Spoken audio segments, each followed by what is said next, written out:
Bonjour, bonjour, bienvenue sur Récif News et Monsieur Récif Captif. Dernier jour d'Interzo, c'était le moment de faire un petit débrief. Alors, cette vidéo sortira, je ne sais pas dans quel ordre, on verra. Ça va être la surprise. Mais c'était histoire de faire un petit débrief et voir ce qui se passe. Bonjour Hervé. Bonjour Axel. Salut tout le monde.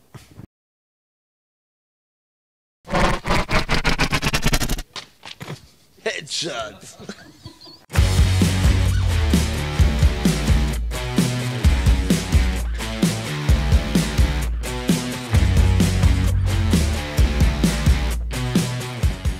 On est là, nous, depuis mardi matin, donc 4e jour de cette édition 2024.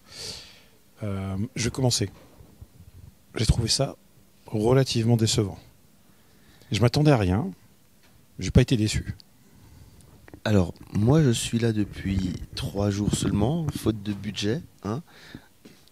Allez voir sa vidéo. Voilà, je ferai peut-être une vidéo dédiée au budget. Mais donc j'ai fait 3 jours. Alors, moi je suis satisfait d'être venu, mais il y a des choses qui manquent encore un petit peu sur cette édition en effet. Voilà, c'est la 3e édition et les 3 ont été différentes. Celle-ci, niveau nouveauté, il y a des nouveautés, des petites choses, pas de grande révolution, mais on s'y attendait un peu vu l'état du marché et de l'avancée déjà technologique qu'on a, et surtout un gros retour aux bases des marques, je trouve.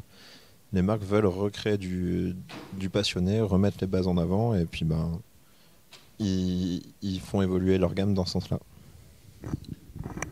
J'oubliais, on va remercier l'organisation d'Interzo de nous avoir encore accueillis cette année dans cette édition 2024, de nous accueillir aussi dans le salon presse et de nous laisser filmer.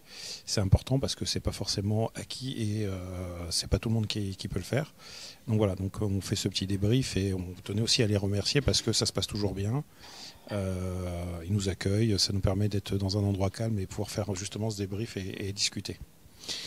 Côté, on va marques, il y avait quelques marques qui étaient présentes. Vous verrez les différentes vidéos chez Hervé, chez nous, puis dans différents influenceurs. Récif Atom a fait quelques shorts aussi, donc je ne sais pas après s'ils sortiront d'autres formats, s'il n'y aura que du short. Ils ont fait des stories, des ils stories, ont fait beaucoup de stories. Mais bon, voilà, vous avez vu voir pas mal de choses. Donc, on va dire grosse nouveauté matérielle en récifal, c'était surtout les écumeurs que nous a présenté Claude chez Sitché. On a vu quelques trucs chez Tunes aussi, avec les nouveaux contrôleurs pour les pompes. Ouais, les nouveaux contrôleurs, ils sont vraiment top. Le 7000 2e génération, qui permet de contrôler les pompes de brassage. Et les petits contrôleurs blancs. Ouais. Chose que je trouve géniale qu'ils le fassent enfin. On peut enlever le câble pour le passer et après venir sur le contrôleur. C'est vrai que l'ancien boîtier est toujours attaché à la pompe. Voilà, et cette évolution-là, alors, je ne vais pas dire que c'est un game changer, mais on sent que Thune s'est remis à écouter les passionnés, s'est remis à chercher qu'est-ce qu'on a besoin, nous, qu'est-ce qu'on attend d'une pompe de brassage, et ils évoluent vraiment bien dans ce sens. Ah oui, la rétrocompatibilité avec une autre référence qui permet de mettre le blanc à la place d'un bleu pour le SAV, parce que le bleu, ils ne veulent plus le produire. Et après, on nous a parlé aussi d'un futur osmolateur plus accessible que le 3 qui est sorti là dernièrement avec la nouvelle pompe, le nouveau capteur, double capteur. Là, il passerait sur un simple capteur et très bien pour les nanobacs. Ça se verra bientôt. J'ai rien dit.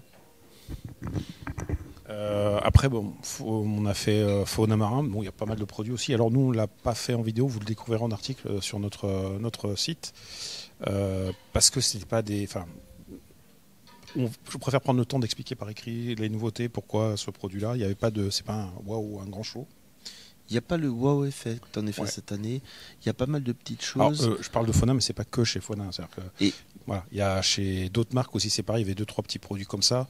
On fera un débrief, photo parce que on considérait que tourner pour dire voilà le produit, ça fait ça. Voilà le produit, ça fait ça.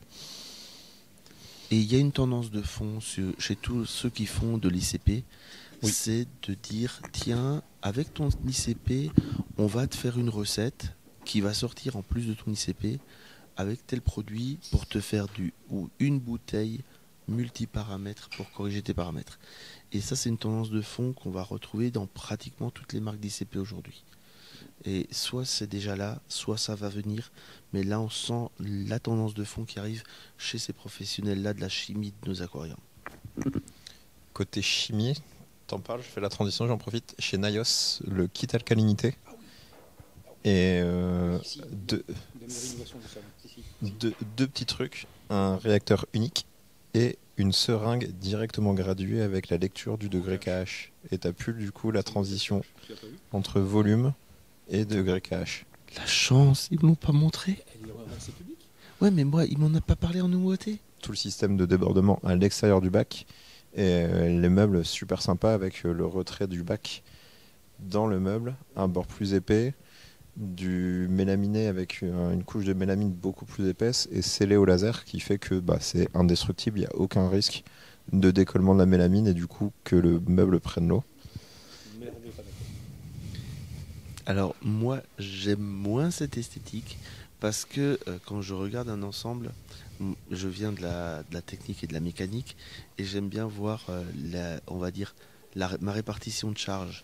Et là j'ai toujours l'impression qu'on va être sur une planche avec 2 tétons Ikea et par rapport à la planche qui est sur le côté. Et ça, c'est des bacs qui moi me font peur de casser. Mais c'est du fait de mon passé de technicien et de mécanicien, même si c'est très bien fait et qu'il y a bien les bonnes charges qui sont prises en dessous, mais esthétiquement ça me fait peur. C'est bête. Tu m'as surtout parlé d'un problème de débordement de bac et c'est vrai qu'il y a un point à relever quand même. Oui, si l'eau déborde, ça coule le long de la vitre et ça vient entre le mélaminé et la vitre. Et ça veut dire que après, tu vas avoir un peu de sel en bas qui va être impossible à enlever avec le temps. Sauf s'il y a un trou. Mais ça, on n'a pas eu le droit de regarder à cet endroit-là. Ouais, sauf que du coup, il y a un joint, oui. Ouais, quand tu vas aller vérifier la seringue, du coup, tu pourras vérifier ce point-là. Tu nous diras. Bref. Non, j'ai encore pas mal de choses à voir. Non, c'est le dernier jour. On a charbonné. Alors, encore une fois, comme dit, vous ne verrez pas beaucoup de vidéos sur SFA News. C'est vraiment concentré sur l'écrit. Mais nous, on revient avec trois sujets. On vous laissera découvrir. On va laisser un peu de suspense. Qu'est-ce qu'on a vu d'autre, en fait le mini rouleau du plat, manuel. Ah oui, il est pas mal. Ouais, ça c'est rigolo. Donc il part du principe que tout le monde ne veut pas investir dans des rouleaux avec système de moteur, d'applications qui sont relativement chers. Effectivement, quand même, faut le dire. Même les copies des copies, on va dire. Oui. Donc ils sont partis sur un modèle manuel. Alors vous dire manuel, c'est un peu crétin, mais non, en fait, ils considèrent que tous les jours vous allez nourrir les poissons, vous allez vous occuper du bac entre guillemets, et que donc vous pouvez mettre un quart de tour tous les jours à la main ou un tour complet, qui fait que ça sera, ça fait le même travail, sauf que c'est pas automatique. Donc oui, pourquoi pas.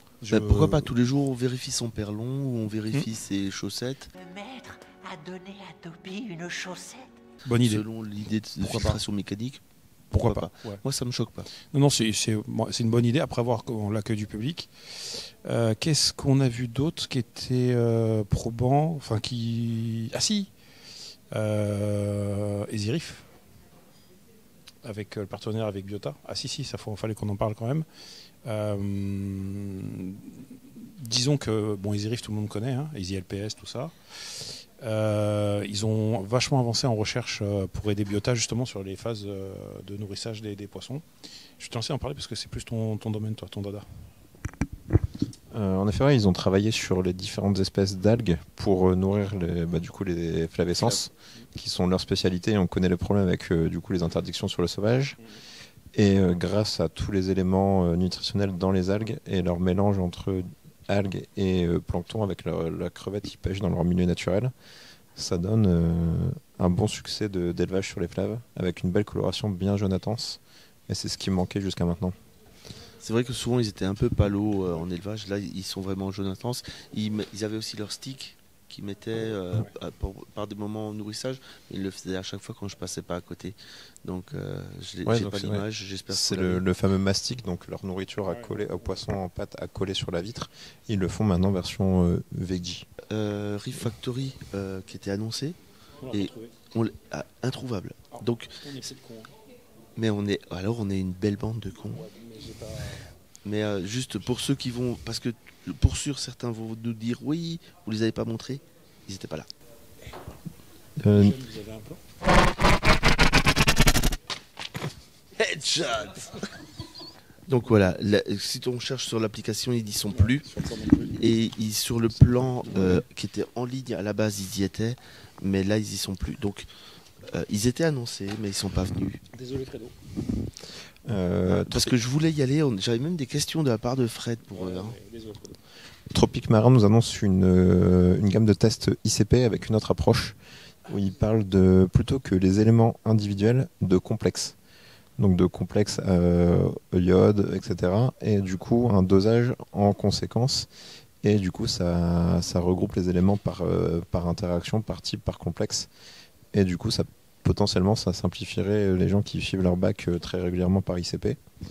Et également une solution de lutte biologique contre la cyano. On a du coup Aquaforest qui avait quelques produits à nous présenter. Bon, ça on l'a en vidéo. Parce que c'est le retour de Séverine derrière le micro. Ouais, Séverine qui était de nouveau là. Ouais, qui était nouveau là, alors que ça faisait. Bon, il était là, mais il n'avait pas le temps de faire du média show. Et là, il avait le temps, donc du coup, vous découvrez sur la vidéo d'Hervé, sur la nôtre, vous aurez 2 approches, je pense, déjà, sur les questions. Je pense que c'est pas les mêmes en général. Non, c'est complémentaire. Des nouveautés, donc on vous laissera découvrir ça. Pas des trucs révolutionnaires, un glass cleaner, des formats différents de conditionnement sur les produits, enfin quelques trucs comme ça. Moi j'ai relevé un truc qui est super important, c'est que c'est la transition sur cet interzo, la transition des bacs de démo où on a du sauvage, où on est sur du full farm. Ah, oui, il n'y avait plus du tout de sauvage.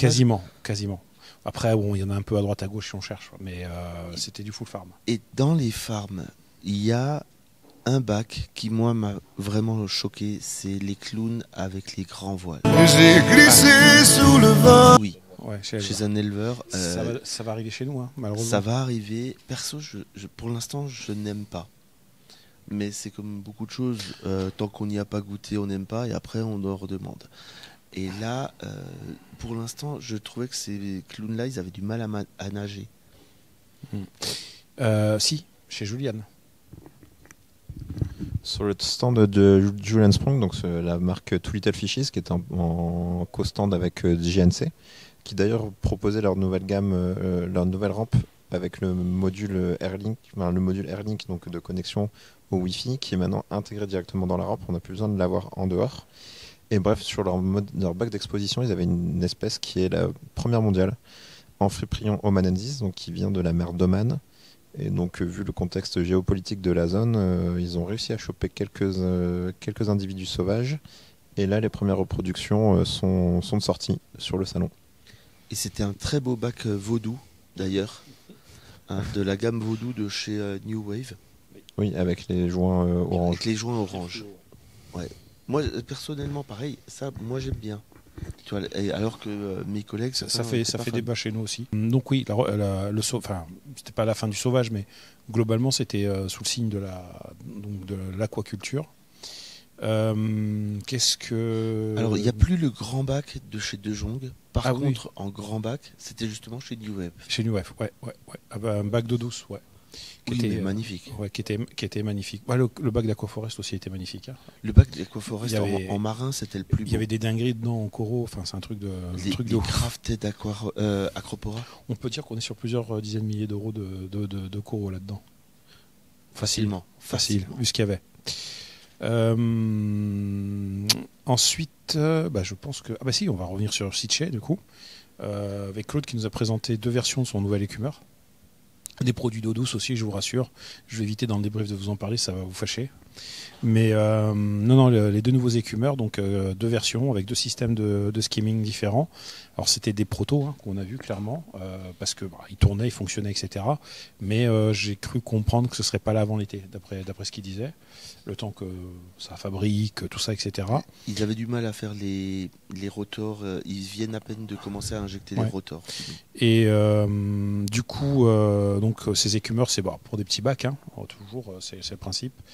On va voir. On attend de les avoir dans les mains mais le principe est sympa. T'en as pensé quoi? Moi, ce que j'ai aimé, c'est que pour la démo, ils ont fait aussi une injection en transparent et ça permet de voir le chemin de la bulle. Parce que souvent, dans nos grands aquariums, on a l'écumeur transparent dans la décante et on voit si ça va ou pas. Et c'est vrai que quand ils sont noirs, tu fais confiance à ce qui se passe dedans. Mhm. Et si ça s'encrasse, tu le vois pas. Il y a de la demande Et- pour le transparent Il y a d'ailleurs. de la demande pour le transparent. Alors, le transparent, je pense qu'il faut faire un semi-transparent Oui. parce que sinon, on va avoir un développement d'algues à l'intérieur. On le voit chez nous, si tu as ton refuge à côté de ton Ouais. écumeur, il devient un peu rouge ton écumeur Mhm. à cause des algues qui se développent à l'intérieur. Mais l'avoir en noir, c'est bien pour, par exemple, à l'arrière d'une décante interne et ainsi de suite. Mhm. Mais si tu l'as en accroché, l'avoir en semi-transparent pour surveiller et faire ta maintenance, ça peut être intéressant. Ouais. Je pense qu'après on a fait le tour à peu près de ce qu'on a vu. Le reste, on ne peut pas forcément faire 4 jours de résumé sur une vidéo. On va publier pas mal d'articles, quelques vidéos un peu plus longues, et puis voilà. En tout cas, merci Hervé. Merci à vous de m'accueillir chez vous. Et si vous regardez cette vidéo, mettez un pouce vers le haut, commentez, dites-leur qu'ils font du bon boulot. Si vous me le dites à moi, je le prends bien aussi, mais dites-leur qu'ils font du bon boulot. Et laissez des coms, ça aide énormément Oui. l'algorithme. Et actuellement, il y en a besoin pour les encourager, pour nous encourager. Et puis, on continue à faire vivre la passion. Et puis on se dit rendez-vous dans le prochain Interzo, donc 2026 si tout va bien. On croise les doigts Ou avant. pour. Ou avant. Non, mais dans ce cadre-là en fait, j'entends.